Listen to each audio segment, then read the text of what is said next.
Hi friends, welcome to colours fashion. Lenin cotton sari collections தாங்க பார்க்குறோம். சாரீ ஃபுல்லுமே உங்களுக்கு மல்டி கலரில் கொடுத்துருக்காங்க.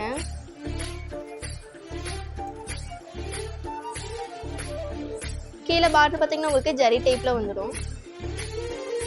பல்லு பார்த்தீங்கன்னா உங்களுக்கு நல்ல டார்க் பிங்க்லேயும் க்ரீன் ஷேட் காம்பினேஷனும் கொடுத்துருக்காங்க. இதோட ப்ளவுஸ் பார்த்தீங்கன்னா உங்களுக்கு பிங்க் ஷேடில் வந்துடும். பார்டர் கலர்லேயே கொடுத்துருக்காங்க.